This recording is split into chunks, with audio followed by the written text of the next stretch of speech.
The opening moments of Tekkonkinkreet are beautiful. They have that feeling of just being a kid and hanging out with your friends at a playground, and together you make up all these dumb games and scenarios that your innocent little child brains start to interpret as reality. And all of a sudden, you're not kids anymore. You're superheroes, you're ninjas, you're whatever you want to be. There is no limitation.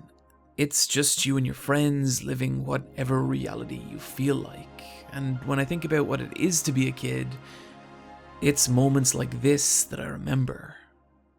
And that's what the start of Tekkonkinkreet is, as we watch these superpowered children bound and leap across the streets and rooftops of a dilapidated city. And there's just this incredible sense of freedom to it. These kids aren't constrained by anything, by adults, by society, or even the laws of physics. And while it's not what being a kid looks like, it sure as hell is how it feels. This is Tekkonkinkreet, a film that many years ago I pulled out of a bargain bin in a rundown DVD store in New York, and turned out to be one of the best film surprises I've ever had. Made in 2006, it's a weird movie in a lot of ways, from its distinctive look to its unique source material, to the fact that it's, as far as I'm aware, the only feature-length anime to ever be directed by an American. But what's so special about this movie to me is that it's a film about children and childhood, but one that's aimed squarely at adults. For as much as Tekkonkinkreet is about the joy and innocence of being a kid, it's also about the pain that comes with leaving that time behind. But for those opening moments at least, it doesn't feel like that. What it feels like is some glorious combination of the Goonies crossed with Dragon Ball Z. And from here, the film starts to reveal the lives of Black and White, two seemingly indestructible orphan delinquents who have made the city of Treasure Town their home. And everything about their lives feels pulled from a child's fantasy, from their superhuman agility to the way they dress to how they survive by scavenging and scrounging from the town's inhabitants. They live the ideal life of an infant, one without worry or fear. But there's a tinge of sadness to it too, conveyed through these beautiful shots of Black and White perched high above the city, surrounded by massive swaths of empty space. And I love these shots. It's like it's telling you that these characters exist above society but are not part of it. And there's a kind of loneliness to that. They don't have parents, they don't have a support system, they are alone. But that's okay because they have each other. Out of the two, White is the younger and far more innocent. Reality hasn't really set in for White yet, and he's kind of just this joyous expression of unrestrained creativity and wonder that comes with being a kid, often losing himself in these surreal worlds of fantasy and watercolor, like he's experiencing a totally different reality from everyone else, which is a big part of why he needs Black. Black, by contrast, is the older, more responsible and savage of the two, confident and hostile to everyone who isn't white and fiercely protective of his younger partner and the life they formed together. While it's never really directly spelled out, several parts of the movie suggest that Black had a pretty cruel upbringing, and so to him, White and the life they lead is like the childhood he never had. But there's a problem there. Early on in the movie, it's pointed out that despite his size and demeanour, White is actually 11 years old, which would place Black in his early teens, meaning that both these characters are in the twilight of their childhood and have been for maybe a little too long. With Black beginning to sense that this prolonged state of infancy cannot last. They are both coming to the end of a very particular phase in their life, and this is what's at the heart of the story of Tekkonkinkreet. But what makes this film so special to me is how this theme is expressed in the world around them. That world being the city of Treasure Town. And Treasure Town is just as important a part of this movie as any of its characters. And I don't just say that because I love the shit out of some good, strong environmental storytelling. I say it because Treasure Town is maybe the best realised fictional location I've ever experienced. The whole town feels like this massive overturned toy box that people built a city around. It has this incredible ramshackled charm of an environment that's been shaped, broken and rebuilt by the people who live in it, forming this kind of gorgeous cracked paradise in which childhood can continue indefinitely. From the street gangs who dress like superheroes to the massive toy statues that punctuate its skyline. It all feels like a child's fantasy and it's fucking beautiful.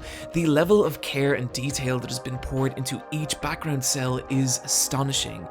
And it's more than just looking aesthetically pleasing, but how the artwork actually fills in the empty corners of Treasure Town's world. Like, let's talk about Kimura's wife for a second. A person with such a minor role in the story that she's not even afforded a name. And aside from the playful way she blows smoke into her husband's face, there's not a whole lot to really glean about her as a character. But if you look closely during the scenes in her apartment, you can see all these little remnants of her life in the background art. You can see the fashion magazines on her table, posters of those same magazines on her wall, the swats of cloth by her bed, and the sewing machines that are dotted throughout her rooms. And you realise, oh, she's a tailor, she's into fashion. She has a job and a life that's separate from her relationship with Kimura. And it's subtle, but it fleshes out her character as well as the little corner of Treasure Town that she occupies. And what's so awesome is that every location of Treasure Town is like this. It feels like each environment has its own little story to tell that's been worked into the background art. And each one adds a little more to Treasure Town as well as the people who inhabit them. From the hellish nightmare bar frequented by the Yakuza, to the cold, alien-feeling rotating office of Snake, to the beautifully playful, broken-down car that Black and White have made their home. And it's not even in just the detail. The entire town has been mapped out with each location and landmark carrying geographic significance to one another. You can actually follow many of the scenes in the movie and use the landmarks in the background to chart the path through the city in which the characters are travelling. And even then, it's not just what we're being shown, but how we're being shown it. The film will often put the camera directly in the eyes of the characters and let scenes unfold from first person. And I could see this feeling a little gimmicky in other movies, but the environments are so rich with so many little touches that it really lets you appreciate the tiny details that have come together to form this city. I bring all this up because it makes Treasure Town feel like a place that could actually exist, and that's important.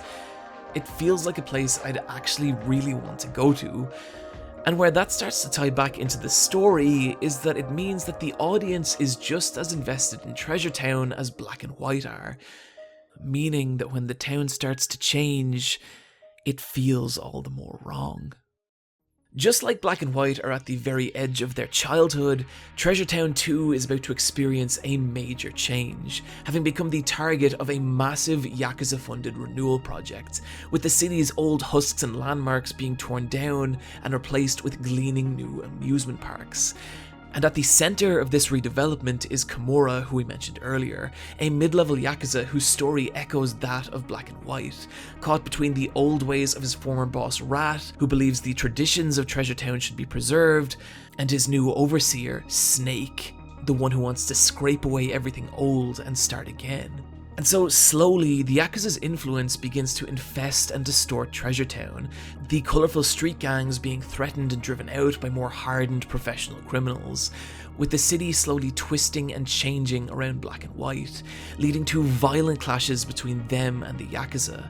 And what's so striking about these moments is how much colder and more savage they feel than the comparatively innocent encounters from earlier in the movie, until things get so bad that eventually 3 hulking alien bounty hunters are brought in to eradicate Black and White. And there's something really hard to watch about these scenes. Up until now, the film has hinged on its ability to convey that sense of freedom that comes with being a child. But now, that freedom has crumbled away, as Black and White are pursued relentlessly through a transforming Treasure Town. And the place that used to feel so familiar, the place that used to feel like home, now starts to feel alien and cold. And there's something about these scenes that really hit home with me. I always remember this one time that me and my cousin were driving through this little country town called Comesson, which is in this super rural part of Ireland. And it's the town that he had grew up in and lived in his entire life. And at one point, he just looks out the window and sighs and says, "The town changes more and more every year. It's like I don't even recognize it anymore." And there was something so sad and nostalgic about the way he said it. To me, I couldn't tell a difference, but to him, it was like his entire world had changed. It felt like the place he had grown up in just stopped existing. And I always remember that because I don't think anything really feels more like growing up than watching the world change around you. And that's what I love about Tekkonkinkreet. It feels like one of those moments. You're watching these two characters who have clung on to their childhood for far longer than maybe they should, and slowly the world they've grown up in hardens into something they no longer recognize, where their innocent, carefree childhood just isn't possible anymore. And I think the message there is simple, that things end, that no phase of life can last forever. And that's kind of grim and scary. I think accepting that something is over and that we need to move on is one of the most difficult things a person can do. But I also think that there's something kind of hopeful in there as well. And that is that when something does end, it gives us the space to move forward and find happiness in a new world.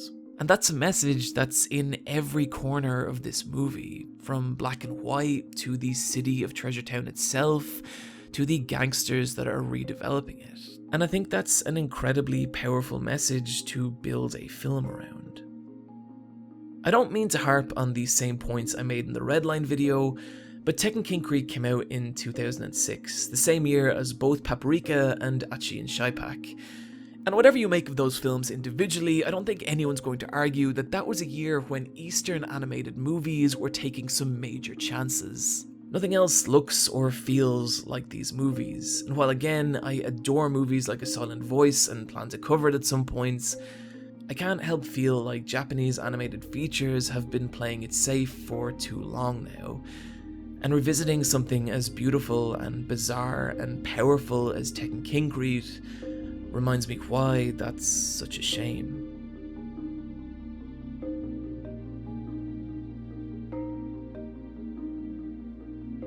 Friends, thank you for joining me today. I want to give a big shout out to Father Eyepatchwolf for agreeing to an impromptu road trip so I could get those last pieces of footage, and for bearing with me playing the Silent Hill 3 soundtrack the entire journey. Also, a massive thank you to my beautiful internet ghosts over on Patreon, who have made videos like this and every other one possible. This week in particular, I'd like to thank Corey Hoskins, ConanFan1412, Insane.Paint, Julia Backend, Chris Tihonin, and I apologize Chris if I butchered that pronunciation, Butterperson, and Patron Guy. A little reminder that I'm going to be a guest at Anime Expo and Con Bravo in the coming weeks, so follow me on Twitter for more information on that, or follow me as ever on the Let's Fight a Boss video game podcast. Friends, take care of yourselves, and I'll see you next time.